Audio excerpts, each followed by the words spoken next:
In the 6th century, when the first Turkic banners were rising across Central Asia, the Uighurs were already marching alongside them. At that time, they were one of many steppe tribes that joined as allies in the new state of Bumin, the Turkic Khaganate. They took part in campaigns, collected tribute, held positions at the Khagan's court, but over time their role would only grow. Who were they really? How did they end up at the very center of events? And why did power over the steppe eventually end up in their hands? The history of the Uyghurs is rarely covered in the blogosphere. Well, let's correct this injustice. Welcome to the Amazing History Channel. And today we will tell you how the Uyghurs went from the first nomads of the Orkhon to the creators of their own empire. Thank you to our viewers, and special thanks to our sponsors. It is your support that helps us continue this series about the peoples of the Great Steppe. Let's go!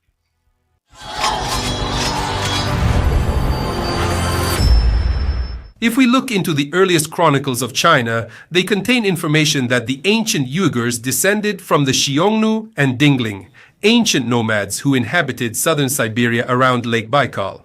The Xiongnu are known as the first Great Steppe Empire, which kept China on edge several centuries before our era. After their union broke up, some of the tribes went west, while others stayed in the north. It was from this northern branch that the Dingling emerged. In the 5th century, the Dingling reappear in the chronicles, but under a different name, Tele or Telesis. This was a vast union of clans stretching from Baikal to Altai. They spoke similar Turkic dialects, were nomadic, and bred cattle. The Turks, Karluks, and Kyrgyz later emerged from these same Tele. So the Uyghurs were not outsiders, but rather a part of the very Turkic family that had shaped the face of nomadic Asia for centuries. The word Uyghur itself roughly translates as allies, supporters, or united, which in fact reflects their essence. The Uyghurs did not originally exist as a single people, but as a union of clans. They were used to acting together, either to protect trade or wage wars. By the middle of the 6th century, the Uyghurs were already part of a large union, which sources refer to as the Tokuzogus, or the 9 tribes. It wasn't a state, but rather a confederation of allied clans without a single ruler, but united by military and kinship ties. It was in this kinship environment that the first ideas of unity and authority began to emerge, which would soon lead to the rise of the Turkic Khaganate. Well, before we move on to the events surrounding the emergence of the Turkic Khaganate, let's briefly look at the geopolitical balance of power at that time. So, at the beginning of the 6th century, Central Asia was divided among several major powers. In the east was China, which was going through another dynastic change and was temporarily weakened by internal strife. And the entire steppe, from Mongolia to the Altai, was under the rule of the Rouran nomadic confederation, which had controlled the neighboring tribes for almost 100 years. The Rouran did not build cities and had no written language, but they had a well-established system of subjugation. The defeated clans paid tribute, supplied warriors, and craftsmen. In this way, they kept the Tile, the future Turks, and the Uyghurs independent. In fact, all of northern Asia was a vast Rouran federation with vassals who were obliged to serve the Khagan. But within this system, discontent was gradually brewing. Among the subordinate tribes were the Turks of the Ashina clan, who worked with iron and lived in the Altai mountains. In general, the Rouran felt like masters of the world until their Khagan Anagui decided to play realpolitik. I already mentioned that China was going through another dynastic change, much like in Game of Thrones. So Anagi formed an alliance with Eastern Wei and went to war against their opponents. He couldn't defeat Western Wei, but the Emperor of Western Wei, in search of allies, turns to the Turkic leader from the Ashina clan, Bumin. Although officially a Rouran vassal, Bumin was already acting independently. In 545, an embassy from the Emperor of Western Wei arrived to the Turks. Bumin welcomed them warmly and then secretly sent a return embassy with gifts, thus forming an alliance with his master's enemy. By steppe standards, this was almost considered treason. But Bumin understood that the power of the Rouran was falling apart, and he might never get another chance to rise. Meanwhile, in the west, a revolt erupted among the Tile, the closely related tribes from which both the Turks and Uyghurs descended. People were tired of constantly carrying tribute and enduring humiliation, but their campaign against the Rouran was poorly organized and resembled more a spontaneous outburst of discontent than a military campaign. And so, as crowds of Tilis moved across the steppe, they were met by the orderly ranks of the Turks in shining lamellar armor, with spears and well-fed horses. They didn't really want to fight the Turks, since they had common enemies, so they switched to Bumin's side. Among these tribes were the Uighurs, who from then on became his reliable allies. At that time, the future Turkic Uyghur connection emerged, later shaping the steppe's entire history. Well, then Bumin went for an open provocation. He demanded that Khaganate give his daughter to him in marriage. A bold move, essentially claiming equality. Anagui was, to say the least, shocked. His response to the rebellious vassal went down in history.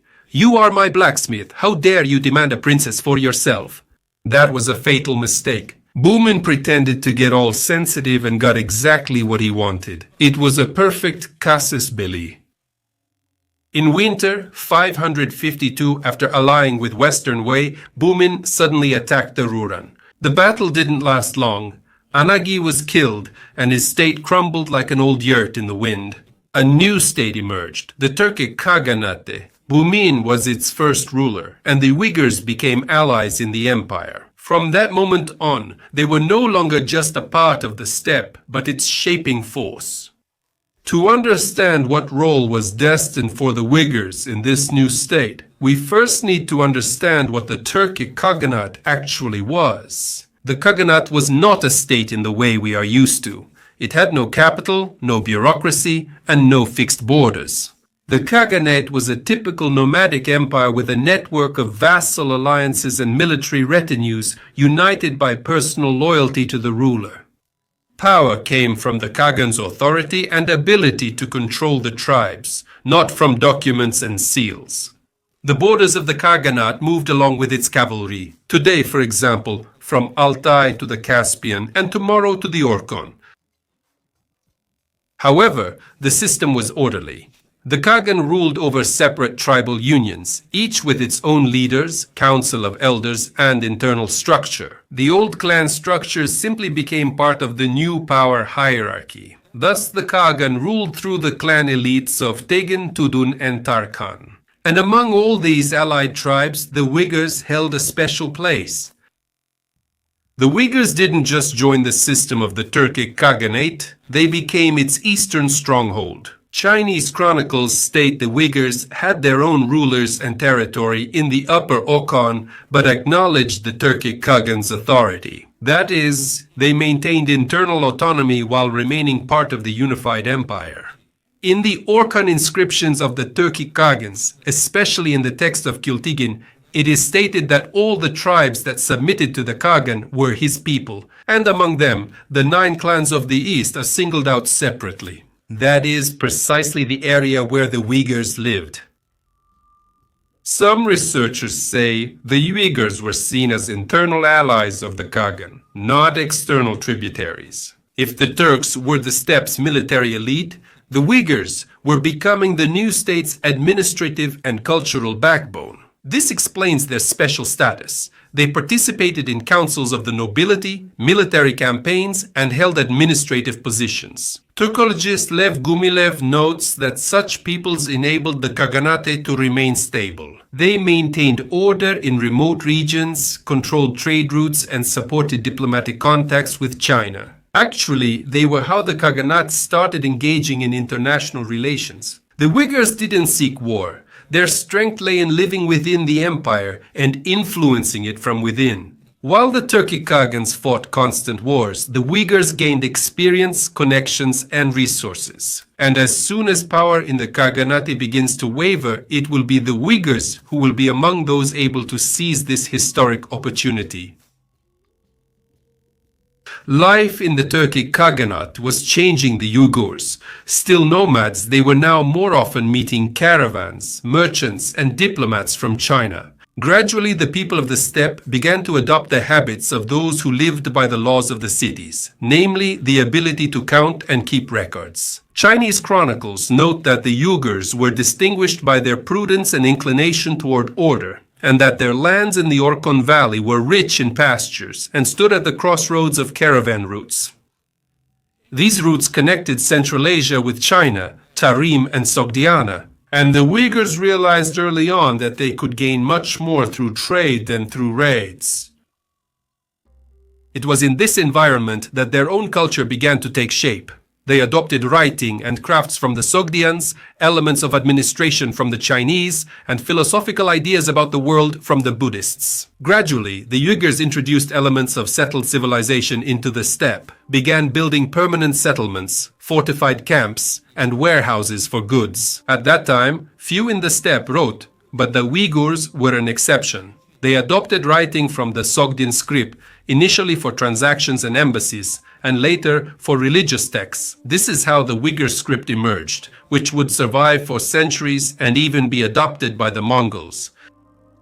As for faith, the Uyghurs also went their own way here. While most Turks adhered to Tengrism, the belief in the sky and ancestral spirits, the Uyghurs became acquainted with other religions early on. Through the Sogdians, they learned the basics of Zoroastrianism and Manichaeism, and from the Tarim Basin came the ideas of Buddhism. These influences, of course, did not displace Tengrism, but made their worldview more open and flexible. This is exactly what made them unique. The Uyghurs did not confine themselves to steppe traditions, but learned from their neighbors and created their own, whether it was writing, religion, or a system of governance. Nomadic empires seldom endure, and the Turkic Khaganate was a case in point. It spanned from the Altai to the Black Sea. Its power relied on the Khagan's charisma and military strength, not laws. Everything worked as long as the Khagan shared the spoils and kept his authority. But as soon as the central authority weakened, this whole structure began to collapse under its own weight. The problem started right after Bumin passed away. The rulers from the Ashina clan began to fight among themselves. Power shifted from hand to hand, and each new Khagan tried to rely on certain tribes in the struggle against others. What used to be an alliance was gradually turning into an arena of rivalry. And the Uighurs, who held strong positions in the east, increasingly felt that they were being used in this game, not listened to. The Khaganate couldn't withstand internal conflicts and split into eastern and western parts in 603. Formally, they were united under the Ashina clan, but in reality, they became two independent states, each Khagan claiming sole legitimacy. The Western Khaganate reached towards Central Asia and Iran, trading with Sogdiana and Byzantium, while the eastern one held the steppes of Mongolia and the borders with China. It was in this eastern part, closer to Orkhon, that the Uyghurs lived. Here, at the crossroads of the empire and caravan routes, real political life was in full swing.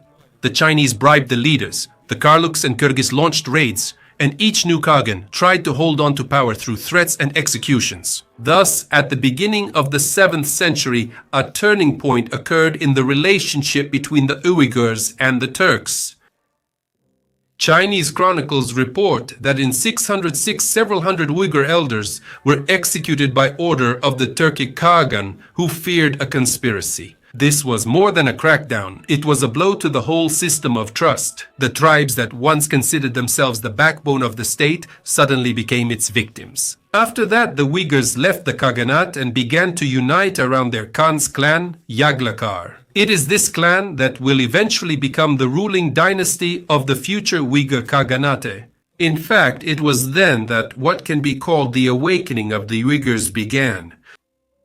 At that time, the entire steppe was a complex mosaic of alliances and betrayals. In the north, the Kyrgyz were rising. In the west, the Karluks were gaining power. And in the east, the Tang dynasty had recently replaced the fallen Song dynasty. The Tang Empire was not yet all-powerful. Uprisings and unrest continued within the country, and its northern borders were constantly raided by the Turks. The rulers of the Tang understood perfectly well that there was only one way to hold the northern frontiers, by controlling the steppe with the hands of others. Therefore, the Tang were not particularly eager to fight the Turks, but instead used the old principle, divide and bribe. Some Khagans were given titles, others received gifts and friendship, while still others were incited against their neighbors. Chinese diplomacy was especially active in the east, in the lands of the Uighurs.